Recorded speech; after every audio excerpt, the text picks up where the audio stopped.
Hi guys, welcome to Shifting Conversations podcast, where we discuss topics relating to young Christians, current day topics from a Christian perspective, and learn and grow in our faith. We hope you enjoy today's episode. Welcome back to yet another episode of Shifting Conversations podcast. We're so glad that you've come back and joined us again. We're so glad that you even care what we have to say. And even if you don't, we're going to say it anyways. Hey. Okay, so guys, you will be recording in person very soon. So thank you for bearing with us in the meantime whilst we're recording over Zoom. We hope you've been enjoying our conversation so far. Please make sure you follow us in the places that you find your podcast and so on and so forth. And let us know what you want us to discuss, where you want our conversations to go, and any thoughts that you have on any topics that we've already spoken about. Okay, so today we've got an interesting one on our hands, and we will be tackling the topic of modesty, fashion, appearance, especially in Christian circles. We will also touch on it outside of Christian circles, but I think a lot of people would agree with me when they say they've probably at least once would have had a situation where their modesty in appearance has been questioned. And so I think this has become quite it's a big issue, but it seems like it's so should I say an underground big issue, like an elephant in the room, should I say, in many Christian circles, whereas there are some Christian circles where it's not an issue at all. We just happen to be in those Christian circles where it is an elephant in the room. So we are going to poach the elephant and get to it. So the question was really originally presented in the respect that it seems like appearance and fashion in the Christian circles that we frequent is policed by a sort of ideal of modesty, right? Now, the problem is amongst Christians, different people have different conceptions of what modesty is. And so I guess have we reached a point where maybe we should adopt a uniform like how the Jews do, or how Muslims do, or monks, or do we accept the fact that different people have different concepts of modesty and allow people to operate in those different concepts of modesty? So, guys, what are your thoughts?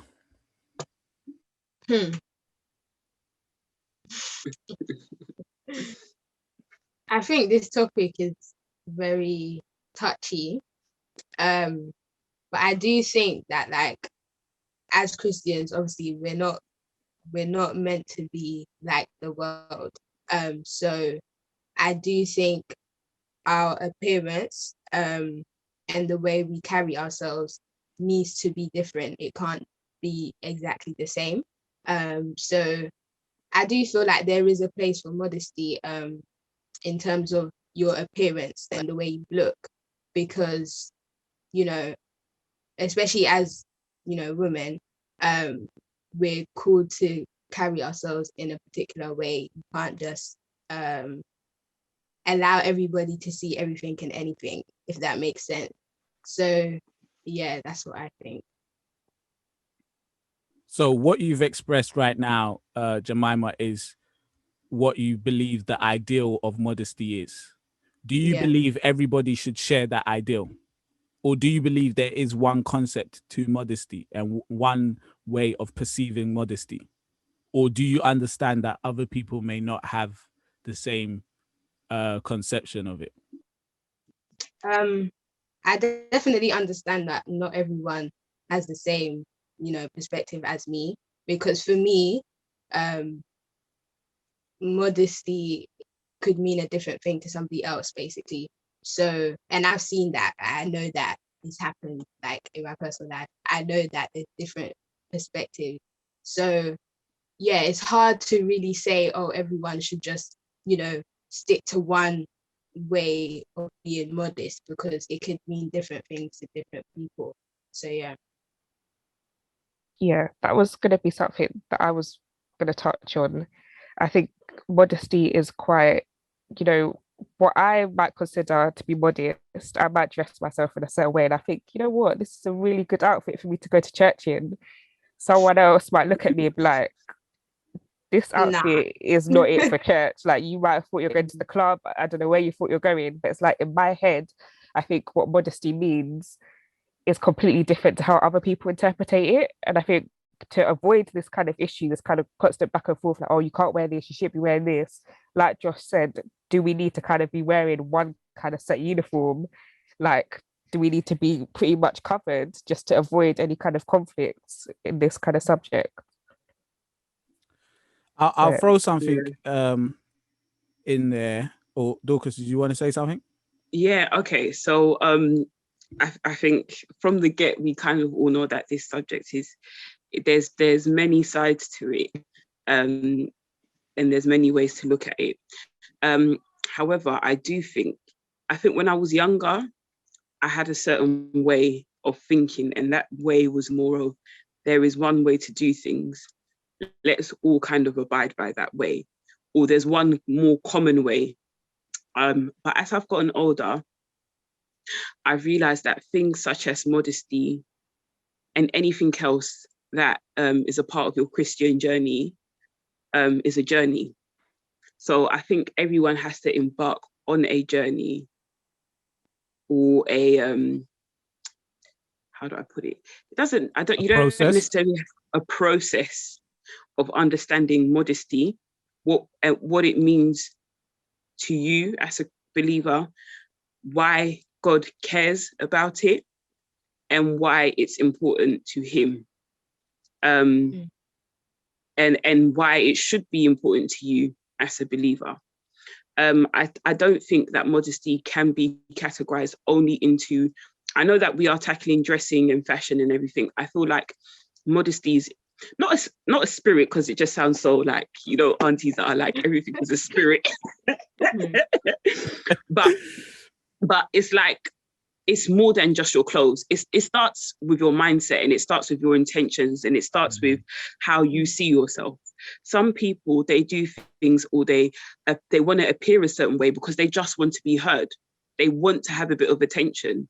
They want, not necessarily in a bad way, but maybe they're lacking attention somewhere else in their lives, etc., etc. And so it then manifests in the way they dress. It may manifest in the way their social media is like. It can manifest in several different ways. So that's my initial point for now, that I just feel like, yeah, modesty is definitely, it's a journey that each of us have to embark on. Can I say something quickly to that before you throw your curveball question here? So following on from what Dorcas just said, if we talk about Christianity as a kind of an individual's walk, right, as a process, you work it through, then isn't the most kind of important opinion on a person's modesty the person at hand?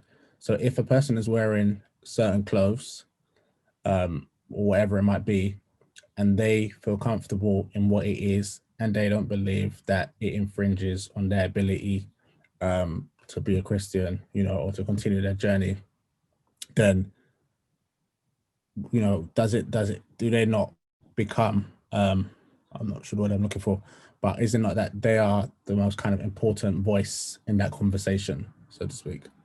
I think it does even tie into where I was going, in that in today's modern day and age, when we think of fashion and appearance, we see it as a form of self-expression, right? So you, the self, decide the purpose of why you are deciding to appear the way you decide to appear to other people, right? Now, some people decide to dress in a way with the intention of attracting attention. Correct? I think we can all agree on that. And some people might decide to dress the way they dress because of comfortability and so on and so forth. Now, this is the reason why I'm saying that is, for example, when the Muslims go to Mecca, right? What they do, and this is in a specific context, it's a specific context of worship, right? This is not everyday life. This is a specific context of worship. What they do is every single person wears the same white robe. Why? What is the purpose behind that? The purpose is so you do not get distracted by the differences in maybe wealth and so on and so forth, which can be expressed through clothing. So when they go to worship at Mecca, everybody, whether rich or poor, wears the same white robe. And so now fast forward, well, bringing things back to our world.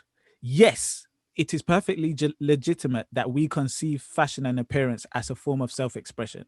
And the most important part of self-expression is the self. However, when it comes to shared things like worship, which you don't do on your own, you do with other people, does the mind with which you use to determine the purpose of how you are going to appear, should that change? Should that now then be, should self be prioritized, or should the purpose of worship then be prioritized? And I'm only asking this question in the context of worship. Yeah, so I would say that's a fair point.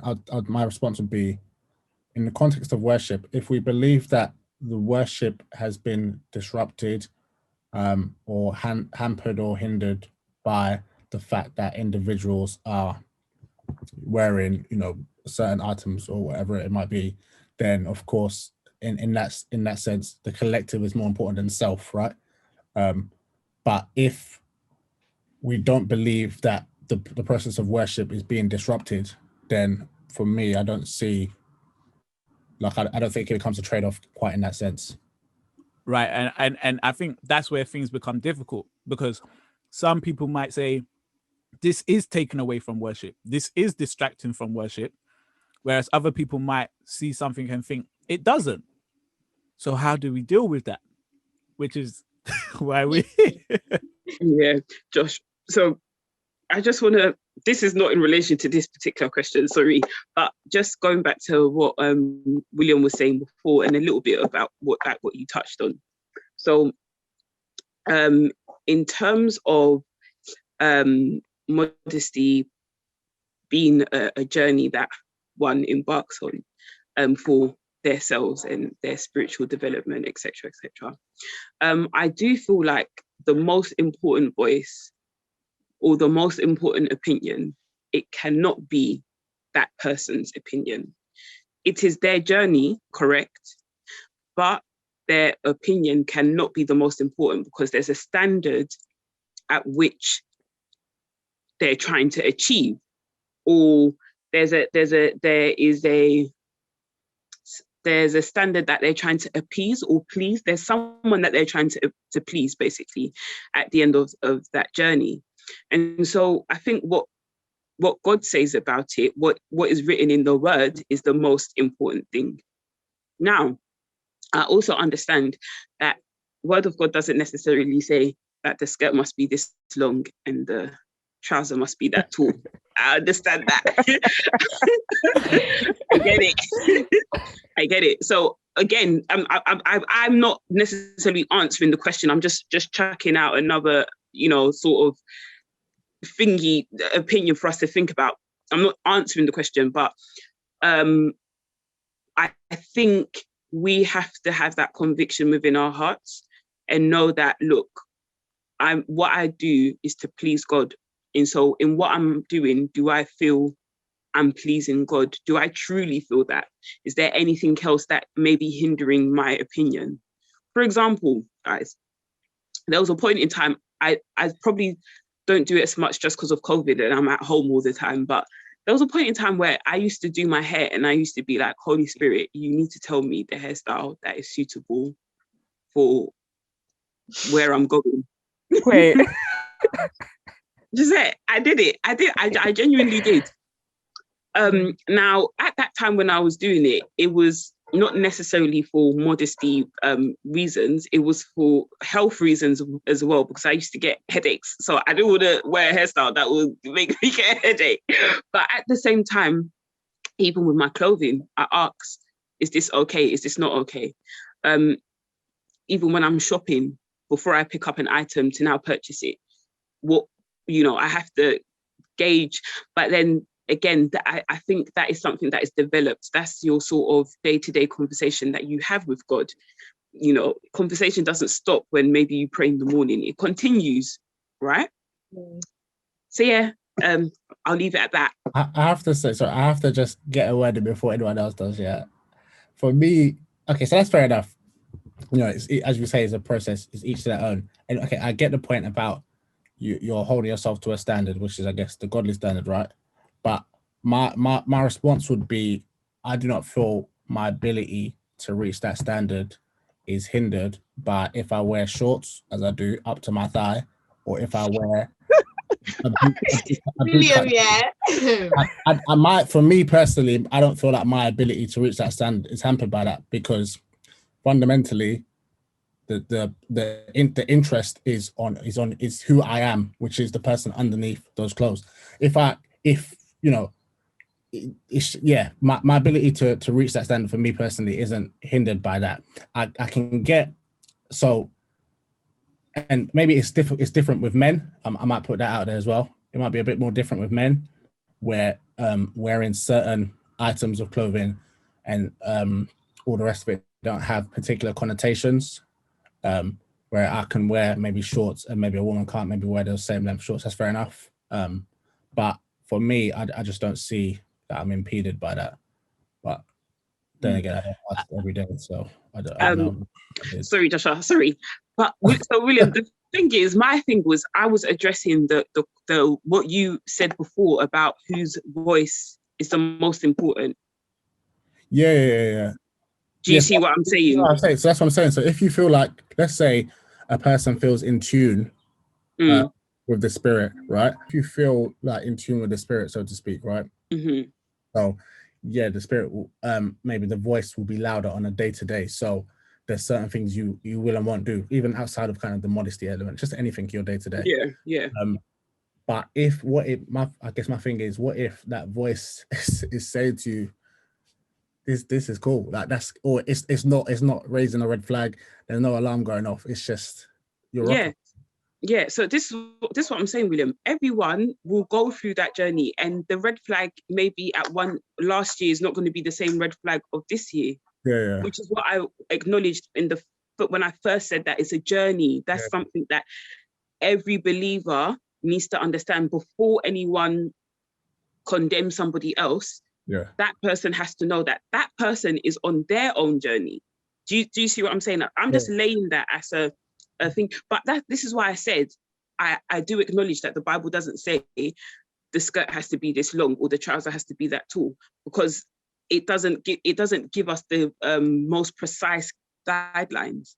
But I'm just acknowledging that each person on different parts of their journey will feel different ways and develop in the way they feel in different ways.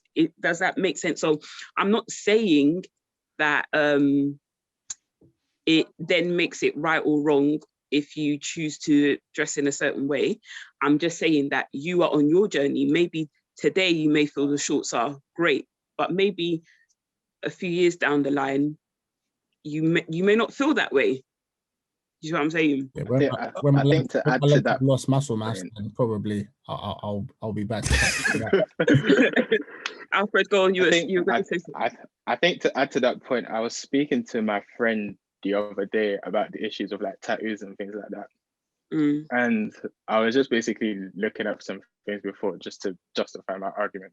And there was a scripture that came up, I've forgotten where it is, but it was basically saying that if you have any doubts about anything that you do, you basically just shouldn't do it at all. So I think your point, Dorcas, is like a very good point, that when we are on our walk, we should think about what the Spirit is telling us to do rather than self. Yeah. So I quickly want to get you guys' opinion on this. What is your opinion on other people coming to tell you about what they think about modesty? But Joshua, can Some people are shaking right now. Hold on. Let's deal with this question. Dorcas, keep your question. But what are your thoughts on other people coming to tell you their thoughts on what they believe about your modesty? What are your opinions? I just want to hear that. I'm interested. When we kickstart, it's kind of like, do you know when you're going to someone as a woman, like, Oh my days.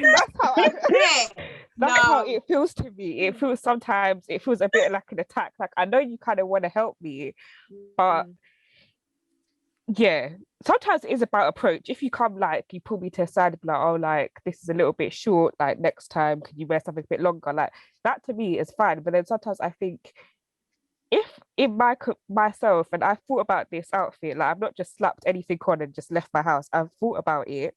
You know, I personally thought it was appropriate to go out like this. What is the issue? Maybe you have a different conviction to me. I can understand that, but I don't think it's always necessary sometimes to go to someone as a woman and be like, I don't agree with your outfit choice. I might not agree with yours. I might not like the print of what you're wearing, but I've not come. I might do my business. I'm facing my front because that's between me and God. But, you know, everyone's different. But sometimes I think, you know, just, you can tell when someone's actually coming to you out of love and they genuinely feel like, you know what, this outfit is not it. How can you tell? Tone, right? It's about tone and approach. Yeah. And also, and it's like, also, for me, if it's someone who you'll also be wearing short skirts too and short dresses, and you're coming to tell me this, I'm gonna be like, nah, like, let's hold up.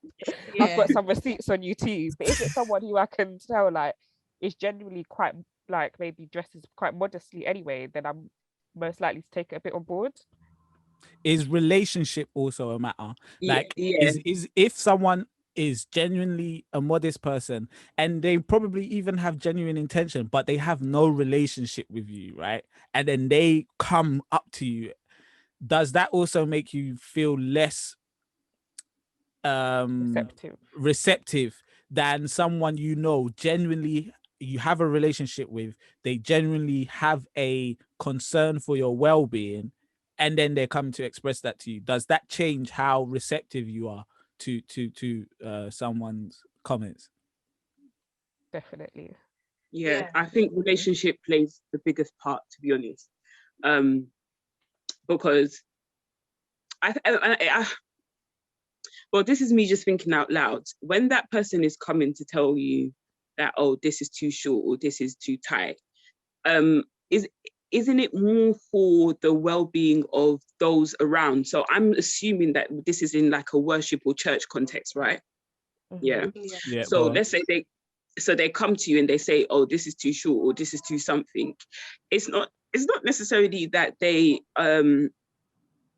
want to protect you, maybe to an extent, but it's more of, look at the environment that we're in, look at what we've come here to do. This might this might not be the best. Hold on, let William jump in quickly and then Mima come in. Dorcas, just run with that example, yeah? So, person A has short dress, right? Obviously, we're protecting so what's the consequence now in that instance of person A with short dress? That's now disruptive to whatever's going on in that instance right there. Like, what's the consequence now? Okay, I don't think consequence is the right word.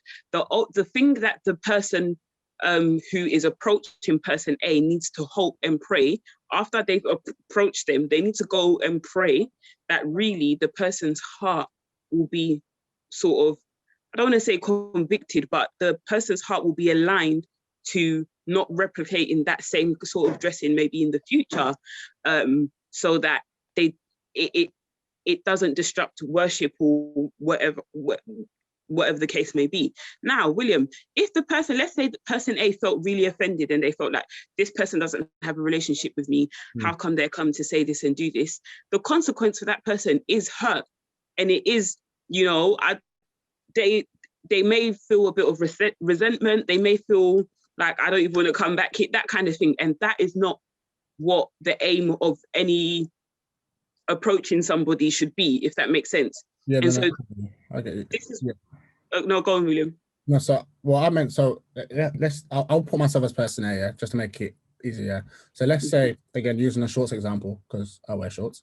If I was wearing shorts and someone thought they were too short, and they came up to me and they said it was too short, okay, so then my question is, okay, so what are the shorts doing right now that we can't continue with? Because right now it seems like only you have like a personal thing, that you're convicted and you believe that what I'm wearing is inappropriate for whatever reason, but is it hindering the ability of the group or the function to continue with their worship?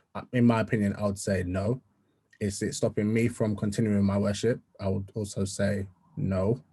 So I get the point of correcting things as you see it, and kind of back to the point, I think someone mentioned it before, but I think it's important to recognize, so one is tone, but also the person who's saying it to me personally has to be hitting across, you know, all facets. So it's not going to be like a broken clock thing where only on a couple of things they're on the money, but everything else they haven't got a clue. Like if, as we said about a modest person coming out to you and saying X, Y, and Z, maybe you might take it on board, but I'm expecting that this modest person, you know, everything else in their life is also slapping. I don't want to hear maybe that they've done this, that, and that, but that's just outside of. I think that is going into a different realm. I get what you're saying, William. Hold on. I get what you're saying, William, but we also have to be realistic. No one is perfect.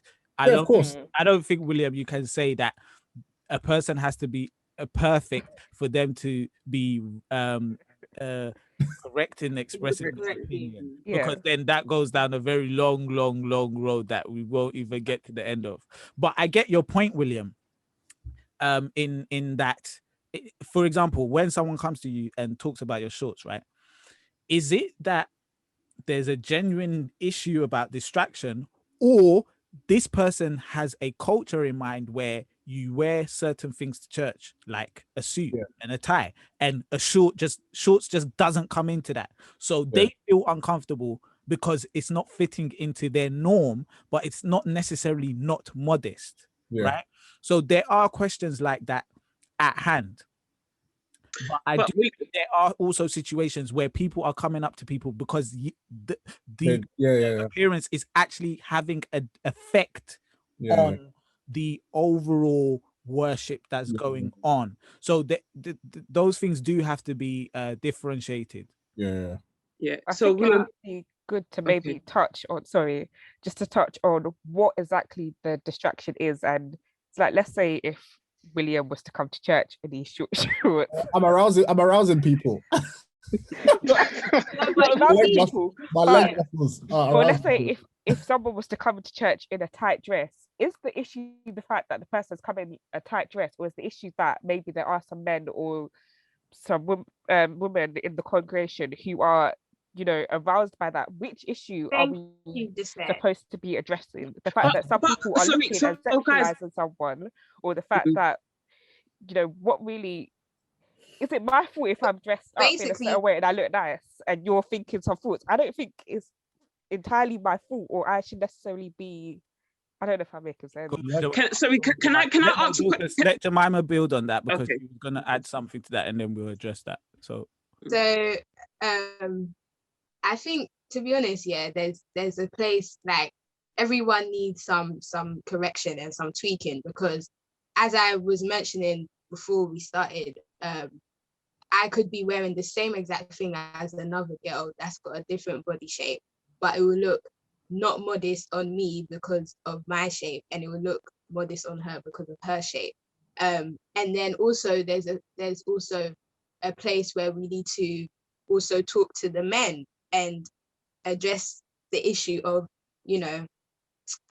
and the women. Yeah, and the women. But I'm just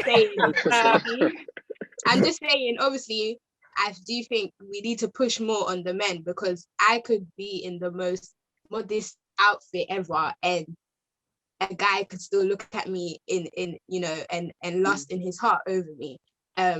But obviously I won't know that because I can't see that, but that could be going on behind closed doors. So I do think, yes, there's definitely a place for modesty. As I said before, we can't be the same as we were before. There's certain things that we know as women, if I wear that and I ask myself, is God pleased with what I'm wearing? We know what the answer is. Yeah, we might think it's okay, but as Dorcas was mentioning before, your relationship with God and how you communicate with God is very important. Even things like dressing, the Holy Spirit cares about that. Every aspect of our lives, no matter how small or big you may think it is, God has an opinion. So yeah, I just feel like both women and men need to be addressed, because for you, William, wearing short shorts is not an issue, but there might be women out there that might see that and think, and begin to lust over you in their heart. Me personally, I won't, but there's some women that will. So I just think that we need to understand that there needs to be some boundaries, because not everyone, is like you. Yeah. I think this goes back to the central issue of when you are choosing to appear how you choose to appear. Is the self the most important factor in deciding how you are choosing to decide how you're going to appear? Or in certain contexts, like worship, the self is not and cannot be the number one factor. At the same time, yes, there are outside things that you cannot control, like the lust of the person that may potentially be attracted to you, no matter what you wear. That is true. And the church also needs to address that.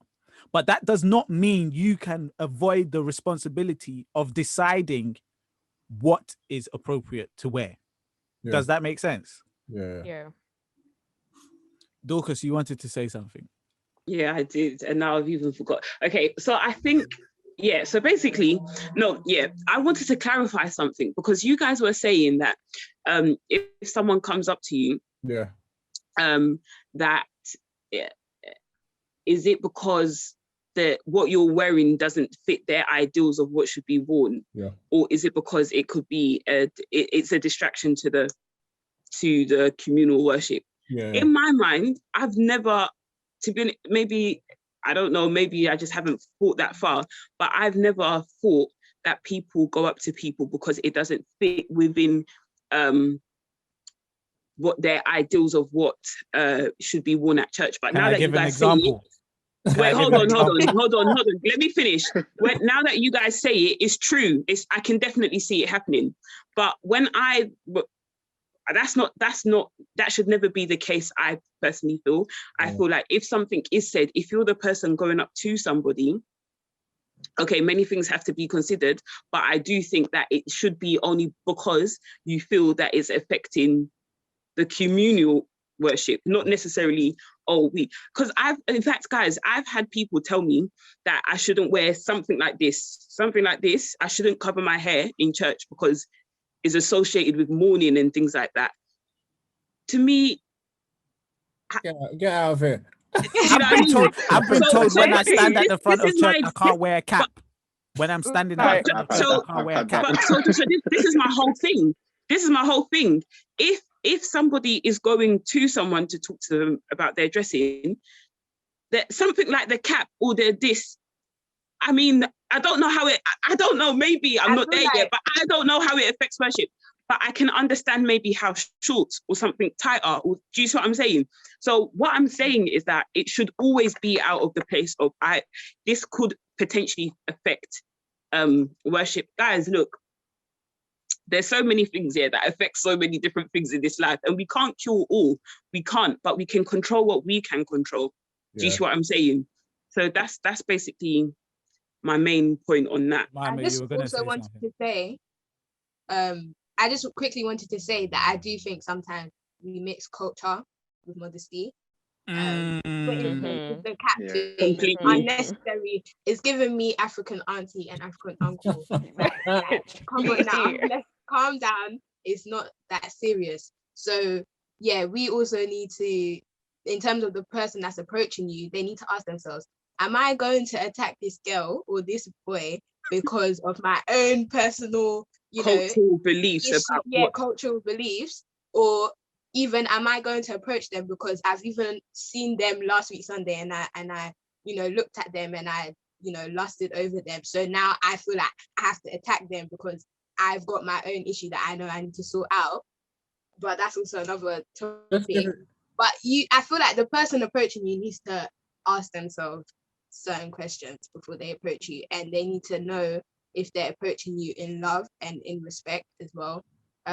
So yeah. Just give it 15 years. They probably won't even be able to see what you're wearing anymore. So don't even sweat it. Relax, William. Relax. Yeah, relax. In addition to that, I do think that we should not take it lightly approaching people. I think if it, that has to be done when you've got some, like, the Holy Spirit is tugging at your heart and you feel like this is really what God is asking you to do. I feel like most times it's probably caused more damage than it has in terms of, maybe there are some ladies that can testify to saying that, on several occasions I was approached and so my heart changed, which is, thank God. But I have also heard the horror stories, should I say, or the negative sides to that, where it's like, I feel, it isn't received in the right way. So I feel like just the same way we be careful with laying on of hands, doing deliverance, whatever it is, we should also be careful and be cautious and really pray and reflect before we do just start approaching people, especially people that you don't know. So can I ask a quick question as well? How would you feel if someone of the opposite gender approached you and said, okay, this is how I'm feeling about your dressing? That's a good question, Josette. That's a good question. Because for me personally, I don't think, if like a man came to me and told me like, this is how you're dressing is not really appropriate, I'd be very, very, very offended. I can't lie. And I don't think I would be likely, even though it would make more sense for me to take it on board, but I just wouldn't like it. Whereas if a woman was to come to me, it kind of lessens the, I don't know. Is that the same? For the guys in the chat, is that the same? If a woman was to come to you and tell you what she thought about your dressing, would you feel more offended than if a man was to? Because I think there is a reason why, specifically in the women's context or Josette's context, why a man coming to you would be more offensive than a woman coming to you, which I think is a context that doesn't necessarily apply the other way around. Because I'm not going to lie, if a woman came to me, if a man came to me, I'm going to take it the same way. I think majority of men would, but go on, William. I was just trying to imagine it in my head, yeah. If a guy came up to me, I'll just be shaking my head. I don't know what I'd say. It wouldn't have any, like, it wouldn't help at all. I'll just be shaking my head thinking, this is really what's going through your mind right now? Yeah, like. Damn. But would you be more offended by a woman saying something to you than a man? I think I might take it more on board from a woman. So you wouldn't be more offended. You would actually be more receptive to it from a woman. Yeah, I think if a woman came up to me, then I'd take it more from them than the man. To be honest, the man one, I'd probably just wear the same thing again the following week. So do you guys see why? do you guys see why I find that interesting? Because for Josette, when the opposite gender comes to her, she's going to be less receptive and more offended. William will be more receptive and less offended if the opposite gender comes in. So I think that is probably Josette's reasoning for that is probably from a different dynamic. Yeah. Mm.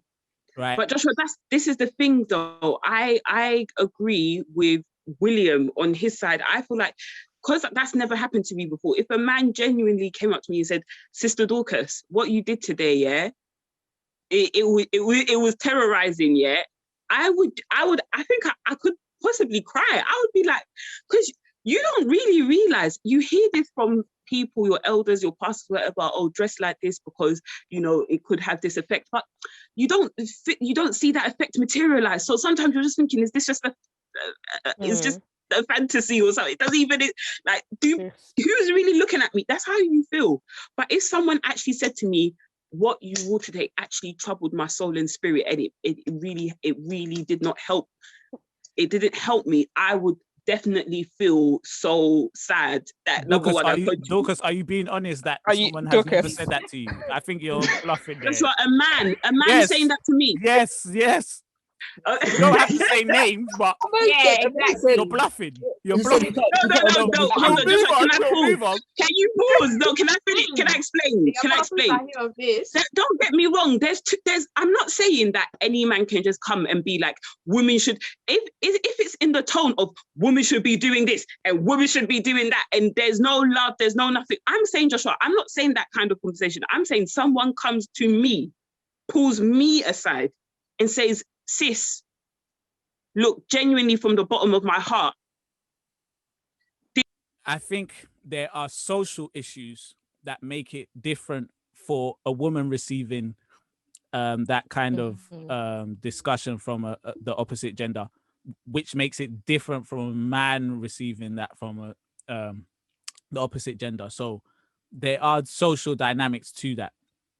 Now, if we, because I asked the question about, you know, does it make a difference if there is some sort of relationship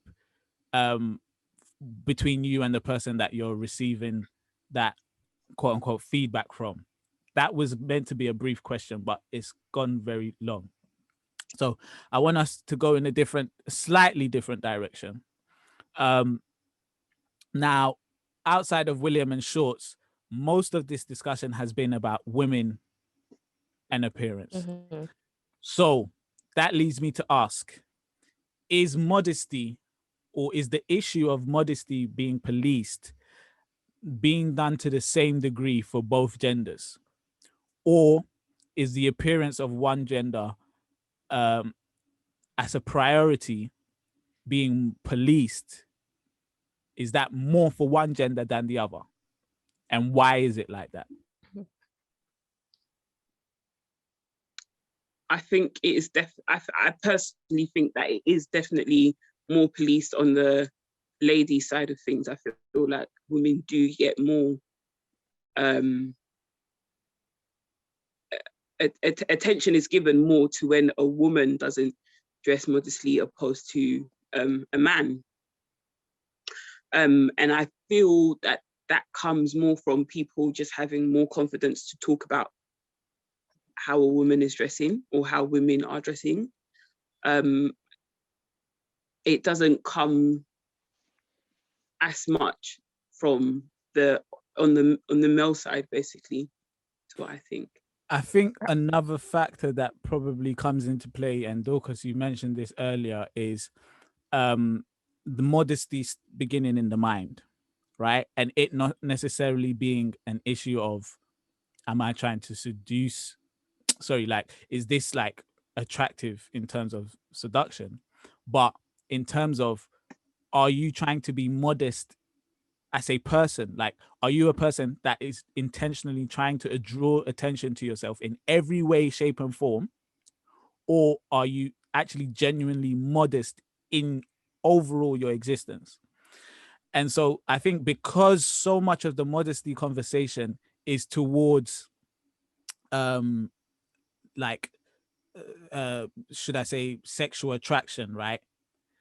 The modesty of the mind never gets addressed. Yeah.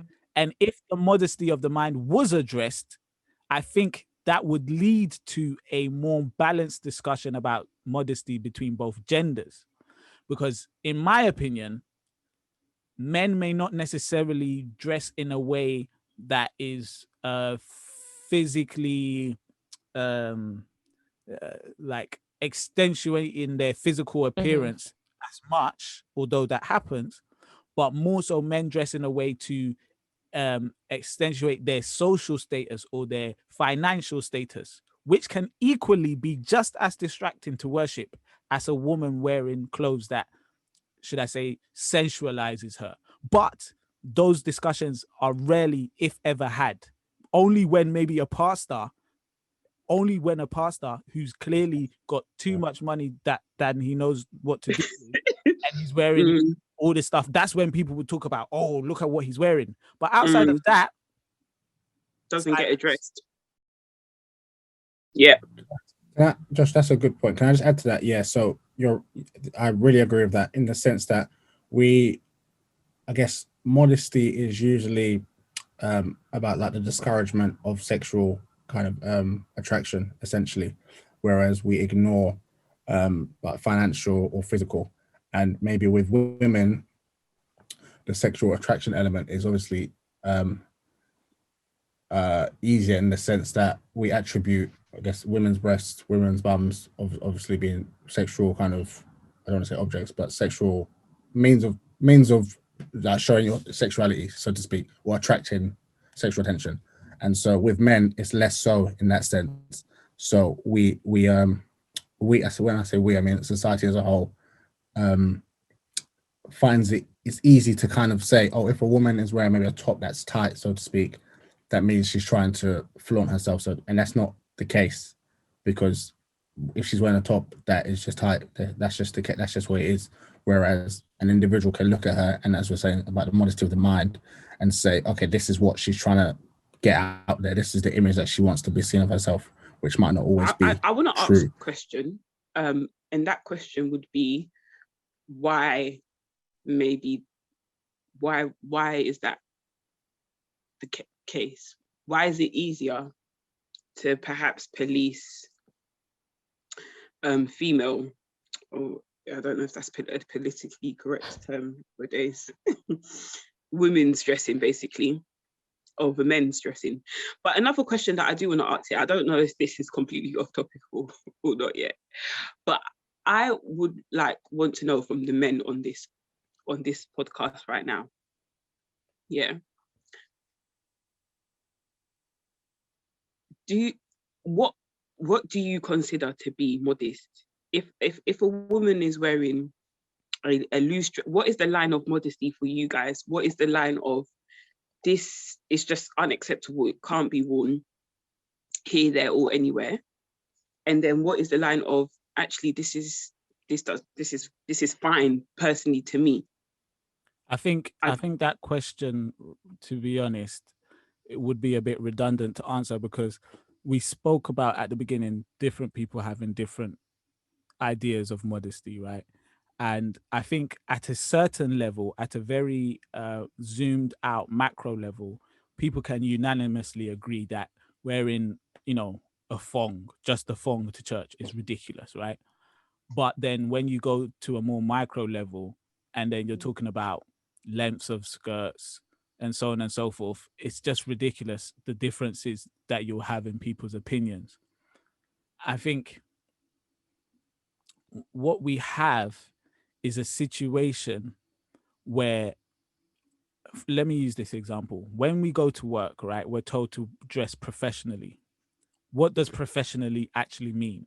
Yeah. Like, it's not actually easy to define what professional means. A lot of the time we define professional by saying what is not professional. So we'll say shorts is not professional. A beach shirt is not professional. It's actually very hard to say what is actually professional.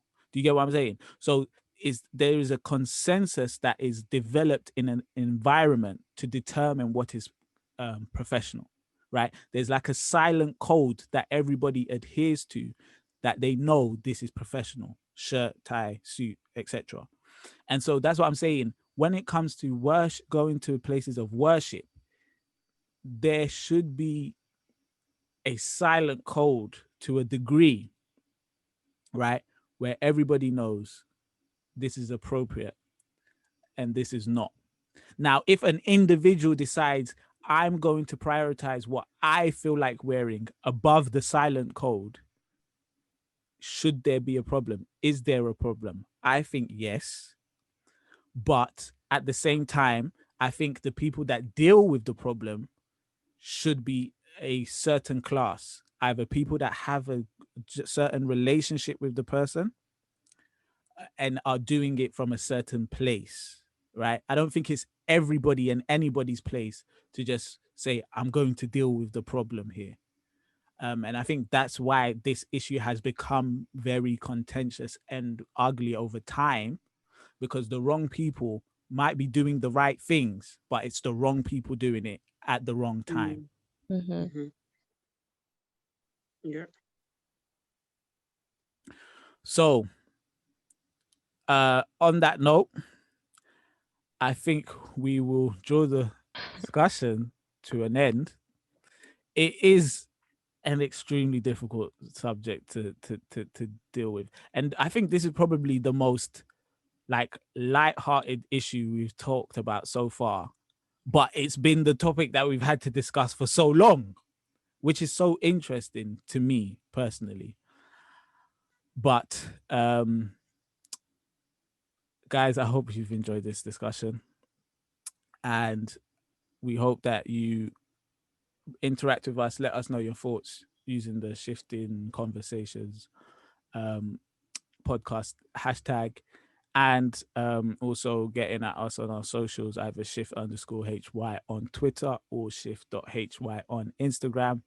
Please make sure you subscribe, follow us wherever that we are, wherever you can find us. Keep in touch with us. Encourage us to keep going. Thank you guys all for your time. See you next time. Bye-bye.